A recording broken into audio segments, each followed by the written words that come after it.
Hello and welcome to another question and answer episode of the Autosport podcast / video, where we put your questions, the Autosport audience, to our esteemed panel of guests. If you want to get your questions in, just check out YouTube, Instagram, or I'll call out at autosport.com. But joining me this week, I'm delighted to have two journalists that are probably highly relieved that the 24 race calendar has finally come to an end.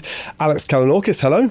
Hi, Bryn. Hello, viewers and listeners. Yes, I'm back from Abu Dhabi, exhausted, looking forward to Christmas. But yeah, reflecting on what was an unexpectedly good Formula One season. I think that's better than another long, hard slog with the same winner every time. So in a way, I'm kind of glad how it went. It was a good season. And also, Kevin Turner's here, by the way. Hello, Kevin. Hello, yes, thanks very much. Yeah, I mean, 24 rounds is too long, but I'm already kind of excited about 2025, so I'm not sure if you could, because it was a better season and more interesting than we could ever have expected. I mean, even in April, May, we still thought, oh my God. Yeah. So it's been a brilliant championship with lots of different winners, hasn't it? It has indeed. And well done, by the way, for coming on brand with the colours. Yeah, I'm hoping it doesn't sort of meld into the background. It's got a floating head, just like a screen. Red screen, yeah. For those listening, Kevin is wearing a lovely Christmassy red shirt. So there you go. We always like to tick off what Kevin's wearing, and we've. I didn't realise. I'm going to have put a bit more thought into it. A bit more pizzazz. There you go.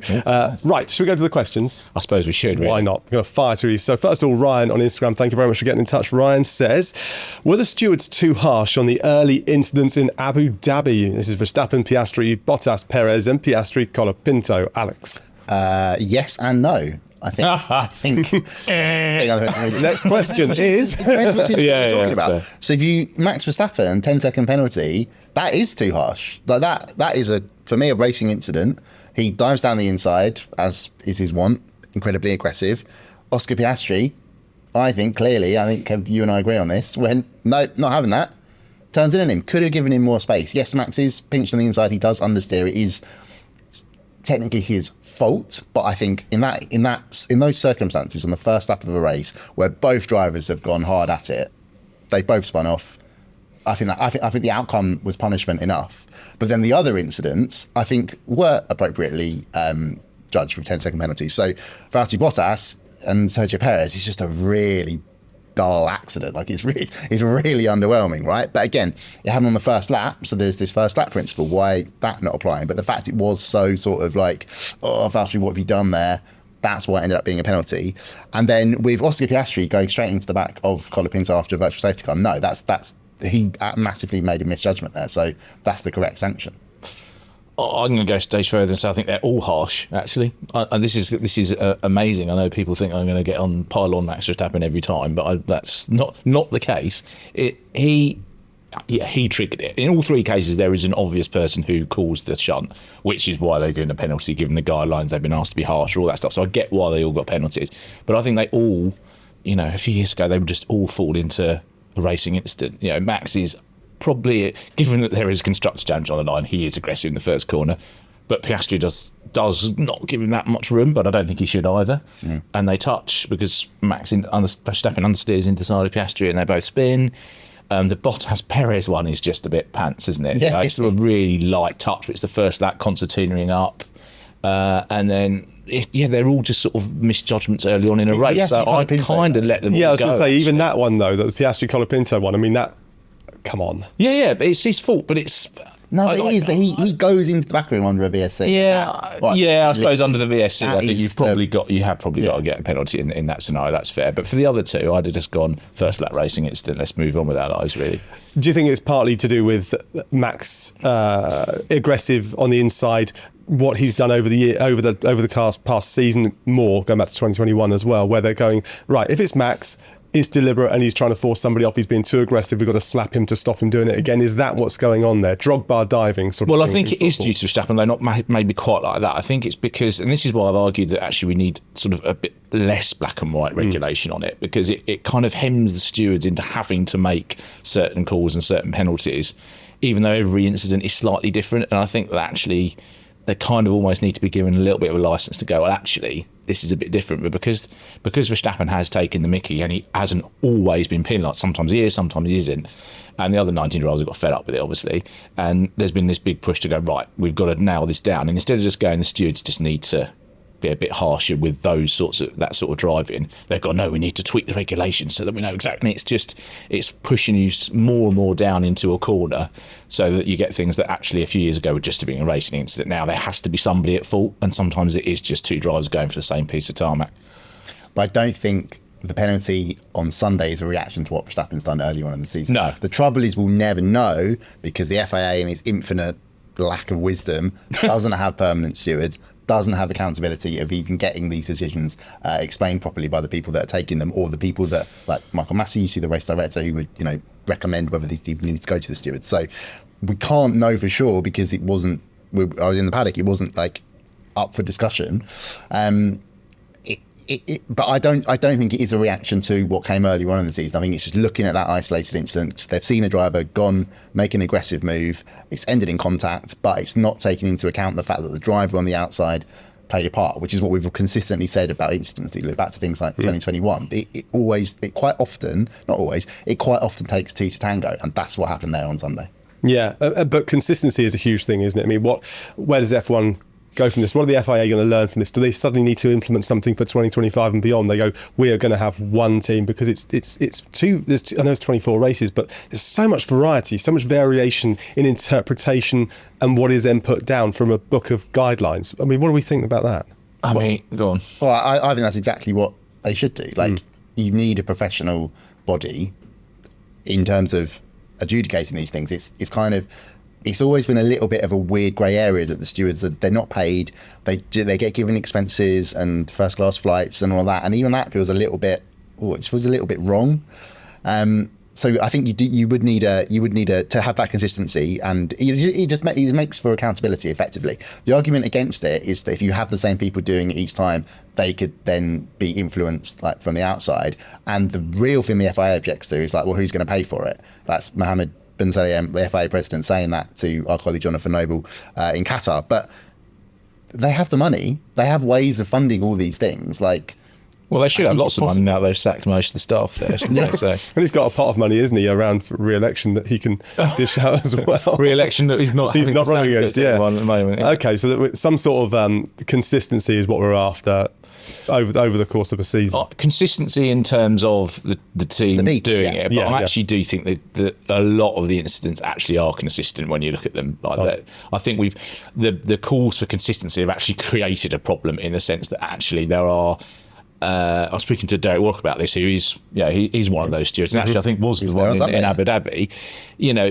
He makes the point that actually every incident is different, because the radius of the corner, the speed on approach, the positions of the cars, like all these things actually make each incident quite different. So to go, right, in this instance this happens, and in that instance something else happens, actually it's not that helpful.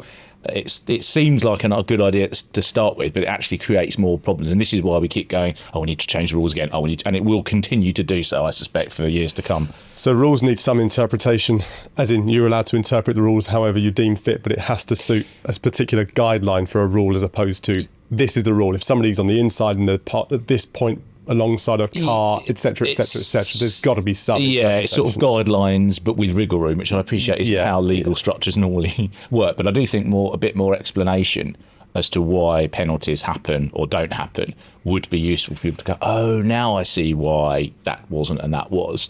And then people watching would start to, okay, so you're always going to get your Verstappen fans or your Norris fans or your Hamilton fans or whatever, who just, their person is always right and everyone else. But those of us trying to be objective in the middle and go, well, actually, each incident is separate. A bit of explanation for some of the key moments would be quite useful going forward, I would say. If I had £1 for every single time I read a comment over on social media this weekend of the Senna quote, when you no longer go for a gap, you're not a racing driver, blah, blah, blah. And you're like, how many times are people posting that on social media when Max is on the inside? And he's right. I mean, he's going for an overtake, and we want overtakes, don't we? He himself said he went to back out of it. So that completely undermines that quote, because he decided to go for a gap and then decided he wasn't. So is he not a racing driver anymore? That quote is so problematic. I'm really sorry. Actually, now you've got it. I hate that quote. First of all, because Senna was one of the ones that was, I would say, over the line with a lot of his driving anyway. So to take, that's a bit like saying to, well, you could say, oh, Max Verstappen, what's will to where to get, and taking a quote from that, and he's the one that's created a lot of this problem recently. And Senna was that in that generation. And also, how big's the gap? Is the gap big enough for a car? Is half a gap big enough? Like, it's a nonsense quote. If you're a racing driver, you're a racing driver, whether there's a gap there or not. Yeah, it's just one of those superficial one. It's a classic one-liner that needs way more interrogation. What are your expectations of the weekend to win? That is, you ask any racing driver, Bottas or whatever, they'll say, well, I'd love to win. They're always going to go for the gap if there is one, because they're racing drivers. That's what they do. Also, didn't he say that as a response to a question from Jackie Stewart, who managed to win 3 World Championships and I don't think got involved in any controversial incidents the whole time. So, I think he treated it like it was a disrespectful question, but actually it was someone who had every right to ask that question at that time. Let's move on. That was a very quick answer there to that question, but we've got a lot to cover. I thought it was going to be quite an involved question. You've really stirred it in there. Exactly. Trying to stir the pot. Daniel on YouTube asks, what was your personal highlight of the 2024 season? Yeah, I mean, this is very open. Personal highlight. Could it be a bun that you had at a track? Could it be? I'm not sure I've had any. I don't think that's what Daniel's after, surely. No, although I did have... Anyway, no one cares. We might try it. No, we don't. Pick a race. My personal highlight, it was a tiny little moment involving Max Verstappen that it was really sweet. And also just genuinely amusing. It was after Lando Norris had won in Miami, and we're sitting in the press conference. You're in it's sometimes described as the locker room of the Miami Dolphins NFL team. I'm not sure it's quite big enough. Anyway, we're waiting there for a little while. The drivers turn up. As ever with Lando Norris, when something successful has happened for either him or McLaren, he's just outside talking to the TV crews for about 1 million years. So Max Verstappen and Charles Leclerc arrived ahead of time. And Max just sort of, because he'd been doing so much winning, just autopiloted himself into the number 1 spot in the middle of the sofa. And he sat down and there was this sort of silence, just a split second. I think someone might have been Tom Clarkson in the press conference space, where went, oh no, wrong chair. And the whole room laughed, and so did Max. It was just a genuinely like, this is funny, this is human. He took it really well, because you could be a bit like, oh, okay, I'm being a bit embarrassed here, but no, he took it really well. He really, really laughed. Obviously, I thought it was quite a difficult weekend for me. That weekend, my dad had been quite ill at the time, so it was just a nice like little moment of relief. And just to look back on it, it was just a really sweet human moment. I like that. Like it. I think that's touching from Alex. It is touching. I wasn't expecting that. Yeah, I've taken as the on track highlight, and I think actually we had quite a few this year. I mean, obviously Charles Leclerc breaking his sort of home jinx, if you like, was great. But I mean, for me, it's got to be Lewis Hamilton winning the British Grand Prix. I thought the way he did it was brilliant. It was a great race anyway, entertaining race, ending that drought. 9 times he's won the British Grand Prix now, and it meant that whatever else happened in 2024, he'd finished his Mercedes, career. And let's face it has been remarkable. With a victory, and that it wasn't, that means that 2021 wasn't the last time he stood on top of the podium, in Mercedes gear. So I think, that was the highlight for me. Great drive, great race, lots of emotion. Yeah, great, brilliant. Tick, tick. What's yours? Oh, no, they don't care. They honestly don't care what mine was. I had a lovely bowl of cereal while I watched the Grand Prix one morning. That was quite nice. No, I'm not even going to go down that road. Okay. It was. I'm not the expert. You two are. So we shall bow to your judgment. Jamie on Instagram says, what do you make of Graham Loudon being announced as a Cadillac team principal? Yeah, I think very respected man in the paddock. Obviously, you've got to think back his past with Manam, with Marussia. Obviously didn't ultimately end up being that successful, but those teams were almost doomed to fail before they really got a chance, because they came in under a rule set that had been promised by the FIA that the teams then objected to, and they weren't really fighting the same fight as everyone else. So it's a very different task for him this time. But yeah, he's got a reputation as being a really nice man. I'm looking forward to asking him some questions in the future, and see how it goes. Can he bring success to that team? Well, I mean, it all depends on how good the aerodynamics are, aren't they? They're going to have a Ferrari engine from 2026. That in itself is a gamble. I mean, I know we're going to come on to talk about engines and choices with Cadillac later on, but no one knows which engine's going to be the top one at the moment. There's this suggestion that the Mercedes one is already looking very strong, to the point that their sort of PR team is spinning, even if our engine is good, at least McLaren are good now, and Williams are on the up and things like that. So yeah, it's that case of they have to get everything right. They've got quite a short time frame to do that. Look at the Audi project taking over Sauber, which is already there, and they seem to have taken their eye off the ball a little bit. So it's an uphill battle.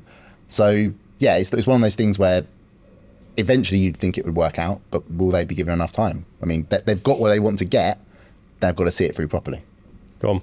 Oh, well, no, I was just going to agree, very boringly, I was going to agree with what Alex said. I think what you want is a mix of F1 experience and some fresh blood coming in. It looks like that's probably where they're going. So, yeah, I think it's pretty sensible, to be honest. And Alex is right. He's earned his opportunity, hasn't he? Yeah, I think so. Yeah, I mean, I think Man and Marussia, whatever you want to call it, actually, in the end, they probably did the best job of those teams. They were quite solid, and they obviously went into sports car racing after that. So, yeah, I think he's not setting the world alight, but I don't think that was ever going to happen. So, yeah, why not? I think it's fair enough shout. And he's not been totally absent from the paddock because he's been managing Zhou Guanyu. So that will pay him back and pay Cadillac back in the long run, because you're able to maintain those contacts or forge new ones. So that's obviously doing a slightly different job with managing a driver, but in doing that you also do get around all the other teams. So you then, you're going to, what you're learning and understanding is just going to grow naturally as well. It's not a question for now, but it also begs the question, who's going to drive for them in 2026, and what with his link to Zhou Guanyu, we see him likely on the grid, do you think? Or is there an opportunity that relationship can continue? Yeah, I'm not sure you would automatically go that far. I mean, you want a team principal to pick the best drivers, and is Zhou Guanyu the best driver? I think we could safely say no, based on the last 3 years. But also, the reason why he got into F1 was the market that he could help tap into, and like if Audi are going to go. Because I thought this was a serious case that they'd keep him. It's like they want to boost electric car sales in China. It'd be very helpful to have a Chinese driver. If they've gone, actually, it's not worth it.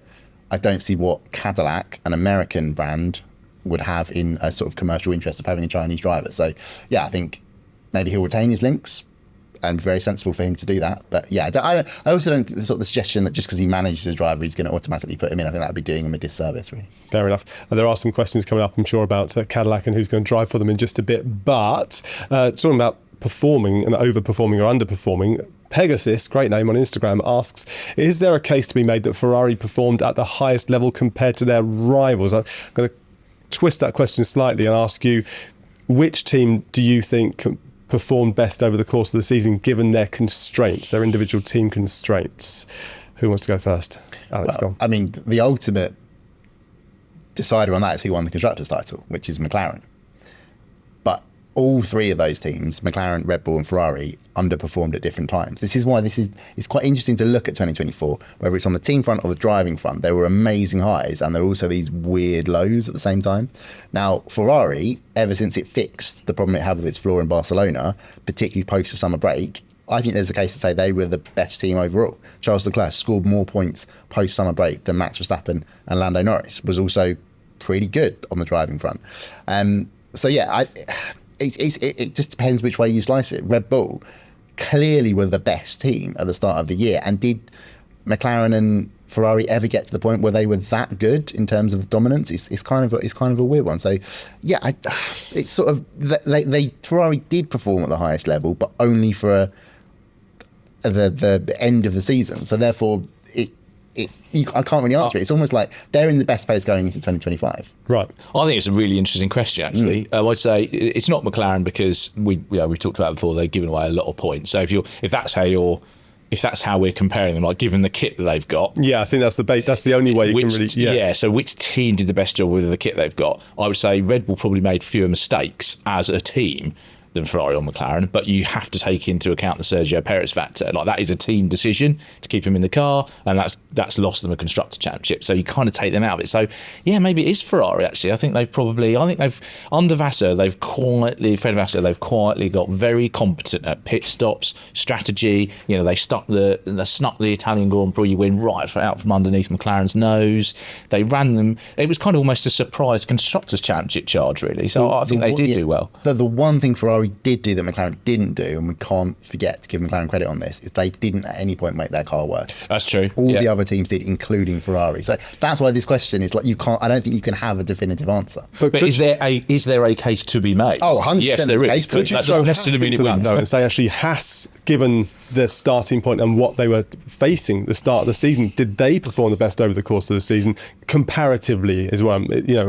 is what I'm thinking. Yes, but it depends what you're talking about. Okay. Because if you look at individual elements of that team, like certain strategy calls, definitely not. Were their drivers flawless? Definitely not. Did they make the best of what they had? Yes. And they were completely undone by misfortune in terms of Alpine having an amazing Brazil, because without Brazil, Alpine doesn't get anywhere near them. Mm-hmm, mm-hmm. Fair enough. Great question. I'm sure it's one of those debates who continue. Yeah, we might have to go down the pub later. Yeah, absolutely. I'm up for that. Get your thoughts in on YouTube, Instagram, or wherever you're watching these and listening to these things as well. Next question. Oh, I like this question here. Amelia on Instagram asks us, should Christian Horner be under more pressure for keeping Perez as long as he has? And I'm going to add a bit on to that question as well. Where's that put him as a team principal? Did it put his position in any doubt over the calls that Red Bull have made, given that they went from number 1 in the Constructors to number 3, not dropping 1 position, but dropping 2 over the season? Well, we know that his position itself is secure because he has forged these very good tyres, very secure tyres with the majority owner on the tyre side of it in terms of the wider Red Bull business. Because I think had it been down to just the Austrian side of things, he probably wouldn't have survived in terms of his position with everything that went on at the start of the year. But, you know, I'm really sorry with this. The answer is always nuanced with this, because they won the thing that really matters in Formula One, which is the driver's title. Now, obviously, there's a financial element of the Constructors Championship that can't be denied, and there is no doubting that Sergio Perez cost them a Constructors Championship this year. But equally, he brings a lot of money from his sponsors, from his market in Latin America.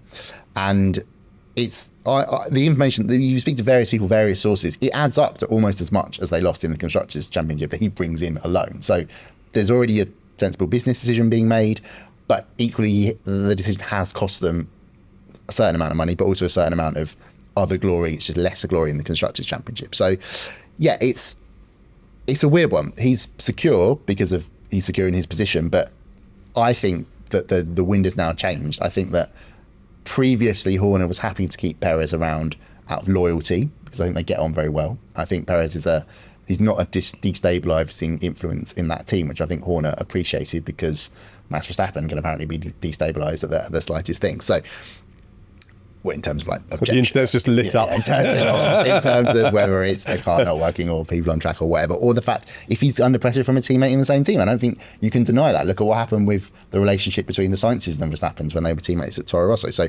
stability within a team is very, very important, and Horner will be keenly aware of that. Also, don't forget 2021, and particularly Abu Dhabi, and how hard Perez drove there to help Verstappen win his title. Again, Horner rewarded that. He understood that forged, it forged greater bonds within the Red Bull team. It helped that stability, and it helped win them the ultimate prize. They didn't win the Constructors' Championship that year either because of Perez. Like, it's the same thing, but that didn't matter. And now it's just built to the point where it's become too much of an issue. Like I said, I think the wind has changed. We're fairly sure Perez is out, whether it's been announced by the time this podcast comes out or not, because there's that meeting on Monday post Abu Dhabi. So it would be a real shock at this point if he gets another stay of execution. In 2021, Verstappen won the title with the help of Perez. 2024, Max won the title without the help of Perez, essentially is what we're saying, right? So there was he didn't help Yes, Max although I don't think well. you can credit Perez with help with the reason why Max Verstappen won. No, but because that was the efficiency. Fine, but he did aid him. Oh, you're absolutely on it today. It's just brilliant. I'm just sitting back and letting it go. But popcorn for you, Kevin. I struggle to believe that it's just Horner's decision as well. There's just way too many things going on. Like, you can't Christian Horner, like, for all his various faults, like he's been around motor racing for a long time. With any kind of objective look at the data, Perez is not good enough for that seat and hasn't been for quite a long time. So there must be other factors that have kept him in that seat, and I can't believe all of them are just in Christian Horner's head. Well, I'm sure there's a lot of other stuff going on, but should it be, on the face of it, should it be under more pressure? Yes, but I mean, aren't we all bored of talking about it, because there is no objective on-track reason why you keep Sergio Perez in the car? Do you flip it another way? Should the pressure not be on Helmut Marko and how his junior program has massively imploded? I think that's a major factor in it. But then also you can apply the pressure to Horner in another way by bringing back Daniel Ricciardo, and that was very much a Horner call. They've lost half a year at least of assessing Liam Lawson. Perez could have been out mid-season. But I can understand why they tried that, because if Ricciardo had suddenly been 2018 spec, it was all just the McLaren years or whatever, then you'd have gone, brilliant. We know that we can slot him straight back in. He knows how to win Grand Prix. He's scored lots of points. So I can see why they tried to. It was an experiment to see if they could short track themselves. In that case, then we need to blame Oscar Piastri for going off and Ricciardo breaking his hand at Zandvoort. So they potentially might have had an answer by the end of 23. Yeah, maybe. But why give him the contract extension? Why not? Well, that was supposed to be a confidence boost, wasn't it? Right, but he's done that. So does the buck not stop at Horner and the team? They've given him a contract extension. It's imploded. So if he is going to leave, they've got to pay more money to get rid of him. From my mind, there's no reason to reward someone for failure in the hope it might make them better. There's a theory in the paddock that it was a reaction to the instability around Verstappen and the potential that they might lose Max as well. And then you've got none of the same drivers, and you've got no known quantity in the other seat. Although I put that specifically to Horner in Abu Dhabi on Saturday morning, and he denied it. Do you believe that denial, though? I think it's the explanations that have come up are fairly plausible. Oh. They did want to help Perez, and to be fair to Red Bull, they have made a lot of effort to try and fix it with him. And also, but the thing is, the sort of the fatal flaw in that theory is that you might keep one driver, but you've got the driver who's way off Max Verstappen's level. Like if he had gone, Perez isn't your replacement for Max, you would need another star. You would, yeah. One last point on Perez as well. I do hope he goes racing somewhere else. I think it'd be, he was a good midfield F1 driver. He deserved his chance in a front running car. He's won some Grand Prix. He's not a terrible driver, but he's obviously had a terrible year. And I hope he kind of leaves F1 and goes into something else. I know he's always said he doesn't want to do IndyCar, whether it's sports cars, Formula E, GTs, whatever, and has a nice few years, winning some stuff and just kind of getting his love for the sport back, because he hasn't looked like someone who's been enjoying his job this year. Which is not a nice thing to watch. It's not a nice thing to watch someone going through pain and struggle. It's not a pleasure as much as we might pretend that we enjoy the drama. We enjoy the drama, but we don't like seeing the pain. That you can just see it in him. He's to be honest, I used to make this point when I upset lots of Kimi Räikkönen fans. When you've got a limited number of front-running cars in the championship, this year actually we've had more than normal, you want all of the people in those cars to be capable of fighting for wins because it's more interesting. Ultimately Perez has finished 8th in the Drivers' Championship when his teammate has become world champion, and that is a big, big gap. Yeah. Massive gap. Great questions. Don't forget you can get your questions in. I'll remind you how at the end of this. James on YouTube, this goes back to Cadillac then. Do you think that IndyCar's Colton Hertz has a chance of that Cadillac drive? I'm going to start with you, Kevin, this time, because I've always gone to Alex first. Sorry, Alex, I know you're gearing up for that one. Move my notes. I mean, Alex would have a better idea because he's in the paddock, but I would have thought so. He's a good driver in IndyCar. He's got a bit of European background. He ticks the American box. Why not? It would seem to be what I would do is go for the best experienced F1 driver as the other car, in the other car. A little bit like Sauber have gone with the rookie and an experienced Sauber Audi. I think it's that he has a reasonable chance. Fully agree. I think the sort of understanding in the paddock is that the project it's not at that stage yet, but they're already thinking about what drivers that they could be announcing. I'm sure they've got ideas and plans, but there's a lot to do, as I said earlier, in a very short space of time for Cadillac. But his Andretti links are going to prove invaluable. I think that if you could make the case that alone means it's the most likely way for him or any American driver to get into F1 via this new team. But Kev, I think you're completely right. I think there's going to be a vital need for them to blend new blood in F1 with experience, and I think that Valtteri Bottas, especially, we're pretty sure he's going to end up as Mercedes reserve driver, judging from what both sides are saying, but particularly what Mercedes insiders have been saying the last few races. That could be really useful because Bottas, he's not terrible. I mean, there was some pretty bad driving in Abu Dhabi, admittedly, but he qualified. He's got into Q3 as well, exactly. So he's still got a bit of. Funnily enough, they finally developed something on the Sauber, and he showed he was good. I mean, even Joe was really good in Las Vegas. So he's still got it. But also the fact that he's going to be in the paddock will be really important for him because it really reminds me of Nico Hülkenberg at this point. So like 2022 in particular, Hülkenberg being Aston Martin reserve driver meant he was constantly in contact with people, including Gunther Steiner. And apparently he badgered him. He was on the phone all the time. He was like, this is what I can do, or we can have a chat, or whatever. He just got... I mean, maybe they're two different characters. Hülkenberg is very, he makes things happen. Bottas strikes me as more of a free spirit. He's got that good vibe, good energy around him. But he has the opportunity to make his case to the Cadillac people, to Graham Loudon, and that alone could be really invaluable for him. He's also a known quantity, isn't he? Like, yes. You know that he's within a fraction of being a top driver, not quite there. And obviously that there are a few weaknesses in his game, like the wheel-to-wheel stuff has never been his strongest. But he's worked for top teams, he's worked for middle teams. So he's been at the back with Sauber, he's got a lot of experience. And if Colton Hertz goes in and he's half a second lap slower than Bottas, you go, oh. But if he's a couple of tenths quicker, you go, ooh. It gives you, rather than just having two rookies, we go, well, is it the car, is it us, is it the drive? We're not sure. I think that would be a very sensible move. Seems like a more chilled character as well, doesn't he? He does, I don't know if you saw his karaoke whiskey thing that he did recently that was going out on social media, where he's doing some karaoke song, performing a very poor rendition of a song for a whiskey commercial to do with the team the other day, Bottas. So, he'll be bringing joy to the paddock, I'm sure. I saw he did an Iron Man in his hotel room, which doesn't strike me as very chill.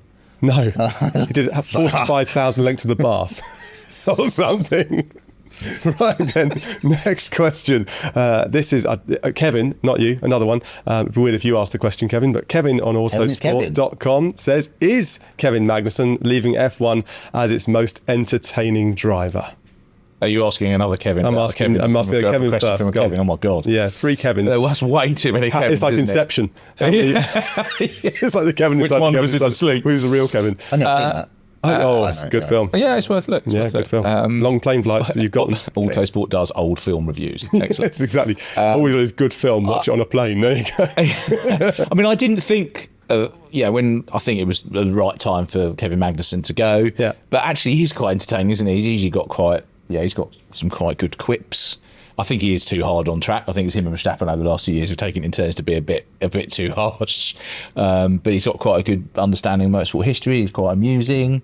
I was trying to think of who would be more entertaining, and I think that's probably a better question for you, given that you're in the paddock. I think, again, it depends on what you're defining as entertaining, but I think Charles Leclerc is the more entertaining driver. It's interesting to think that it actually calmed down a fair bit, especially towards the end of the year. Are you talking about on track? Yeah. On track. Leclerc is if you only could watch one qualifying lap every weekend, it'd be Leclerc's at the end of Q3. Absolutely agree with that. I was taking it more as an outside of the car. Behind the curtain, then you're in press conferences all the time with these drivers. Who is the most entertaining in that environment with the journos? Maybe when the cameras aren't always on. Lando Norris is pretty entertaining. Yeah. There was. I think that there is the replay of the press conference after the race in Abu Dhabi. You can sort of half see it. He'd answered his questions, and they all do it because they don't love the media, as we know. Since the camera's not off them, the face is full. They're in the phones. Lando didn't have his phone, so he was waving to his press officer like, "Fucking phone." And I don't know what was quite going on, but Lando took it upon himself to squeeze under the camera that Carlos Sainz was talking to, and a sort of commando rolled on his tummy, got the phone, came back, completely put off Carlos Sainz. You always get a little element of what's Lando going to do next, sort of thing. But I think he's had his moments. They all do, really. Max Verstappen can come out with some pretty cutting clips. So basically, it's what you want to get out of it. You get out of it. And they should have their phones banned. Yes, so they're forced to do something entertaining. I'll tell you who's quietly, devastatingly entertaining is Oscar Piastri. Oh. He's very deadpan. He's very he knocked his can of lemonade over and goes, I've caused a scene. I saw that. Really that makes me laugh. I don't know why. Who was it that years ago there was that quote, and it was a really, really long question from a journo, and then they're all sitting there in the panel, and all 6 of them just starting to laugh, and then one of them says, "Sorry, could you repeat the question?" And they all just fell about. Was it Vettel? Was it Schumacher? It happened a couple of times, didn't it? There's the one where Lewis is getting it's the same car. I can't remember his name.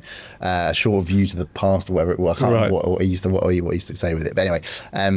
Lewis is just going, oh my God, where's this question? Where's it going? And you can see Fernando Alonso, his eyes just lit up. Oh, it was Alonso. Answer him. You got to answer. No, I think he said, do that. Answer. Yeah, it's great. Oh, it's so funny when you see those clips and you actually see the drivers being human. I think it's great. So we've gone down different alleyways there. You've gone down for on track. You are very much off track there. So BRG on Autosport.com says, should Cadillac have taken Honda's likely guaranteed engine deal instead of the Ferrari one for 2026? I mean, again, you just don't know which one is going to be better at this stage.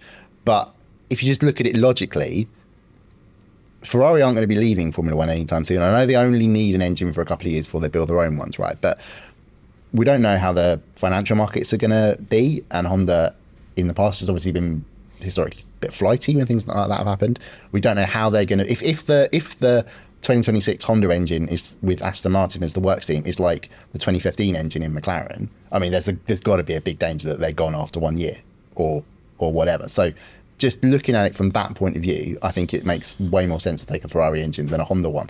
Equally though, Honda, tremendous work. Like it's right, it's class leading. You know, it's no longer a joke. It is fabulous technology. So yeah, it just depends which way you slice it. But also remember, Cadillac are a GM brand, and they've got a GM brand in IndyCar and Chevrolet that's against Honda. So it kind of takes away a slightly potentially political situation to take the Ferrari engine. At the moment, obviously, they're all the engines apart from the lamented Renault are much of a muchness. So it kind of, given everything else, you kind of think, well, yeah, Ferrari have been geared up doing customer engines for ages. And as you say, Honda have been in and out of Formula 1 more times in the last 20 or 30 years than Ferrari have been in the entire history of the World Championship. So, yeah, I think I can kind of see why Cadillac have gone down the Ferrari route. It's a wait and see, and we'll never know, I suppose, as well, with that one, because you'll never know because they didn't take that route, and you never know because you can't compare. Stick one in one and one car and one in the other and see what happens, I suppose. But final question then for this episode.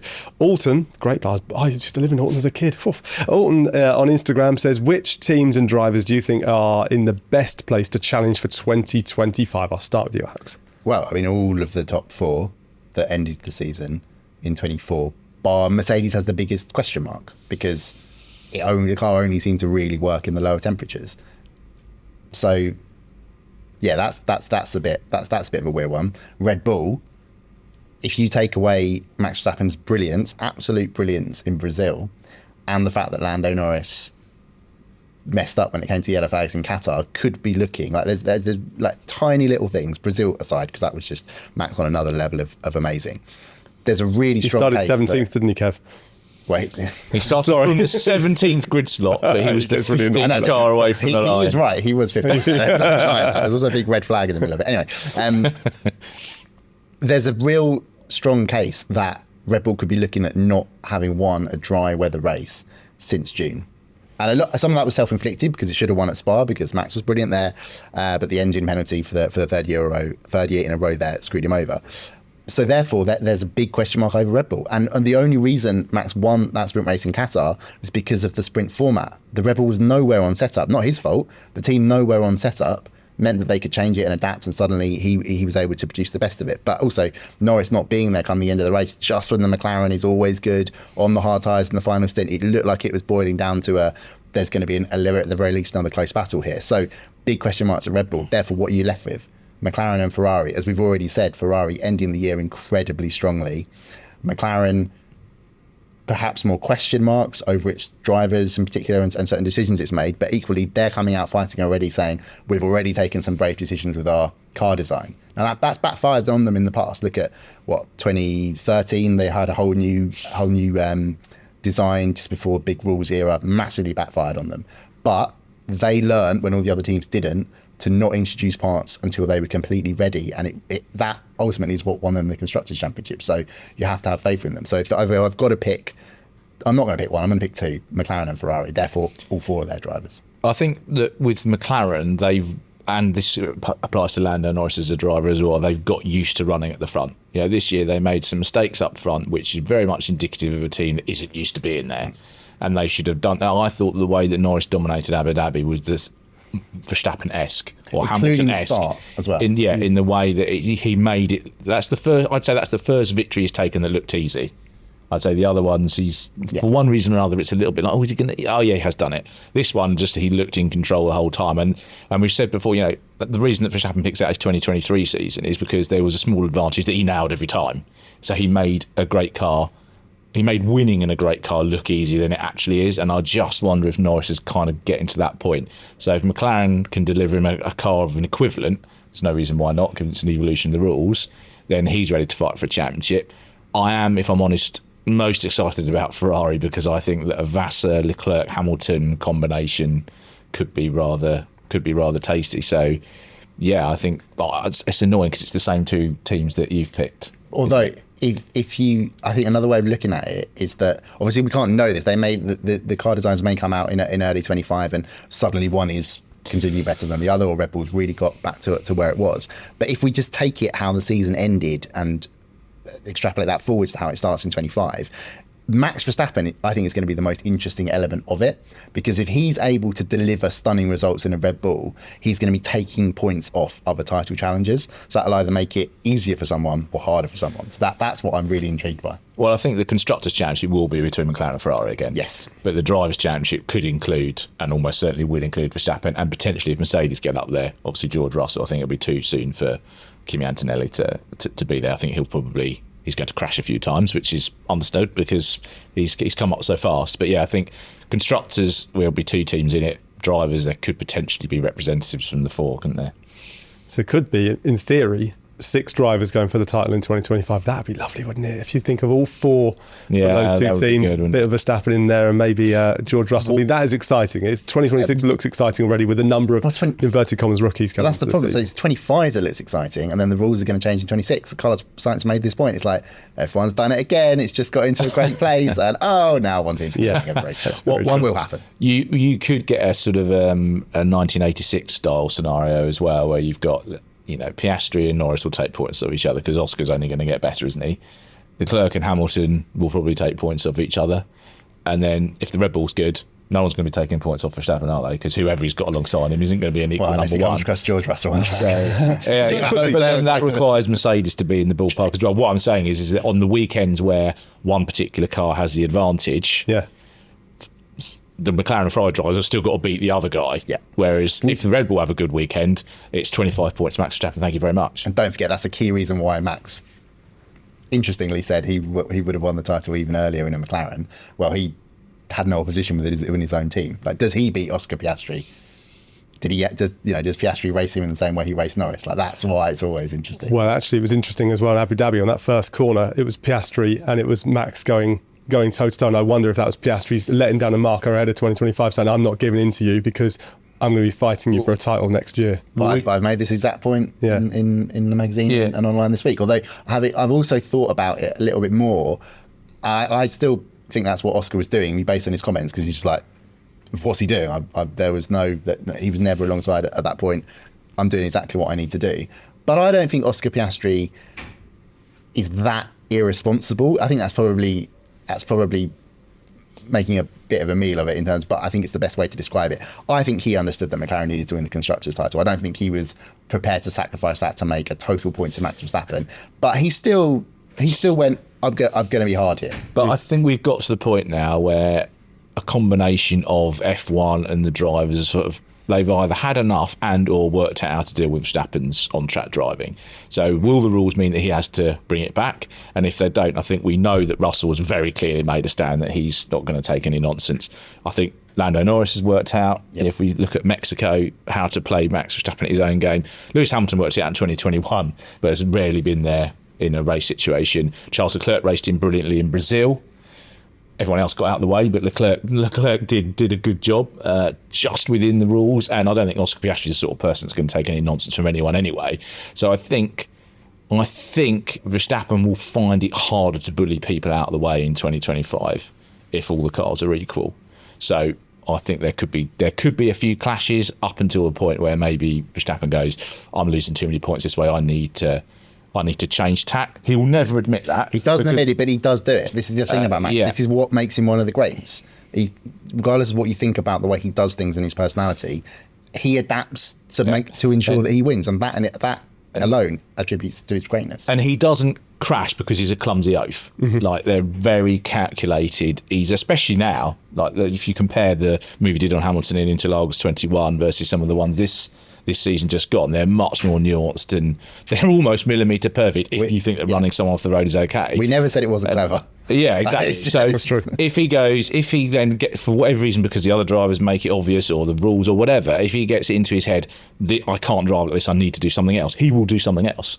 And I think that's the interesting thing. That's what I want to see from Verstappen. Can he adapt in such a way to race fairly and still win? That's kind of the question I hope the competitive order for 2025 will ask, and we'll hope to get an answer. Well, there you have it. We've got through all the questions. Controversial, some of them, maybe not. I'm going to go back to your question to me, though, Kevin. My favourite moments, too, the Alpine double podium, just because I'm a soppy git and I like to see both of those guys, given their history, sharing a podium. That was quite nice. That was quite nice. And the final one is Kevin Magnussen with his daughter, just before he got in the car, because I have a daughter and I just imagine what he was going through at that moment. And it was just nice and touching moments that weren't on track. There you go. Yeah. Thank you very much for watching. Thank you very much to you two for answering the questions as well. And if you want to get your questions in, don't worry, we're still here over the closed season as well. Like and subscribe to the video to keep in touch with all the content, and keep your eyes open by commenting on these YouTube videos on Instagram and on the call out on autosport.com, where we'll be asking you to put your questions to the panel for next week, which I think is the final one before Christmas. But we've got more coverage coming over the off season, so don't go away. Thanks so much for watching. We'll see you next time.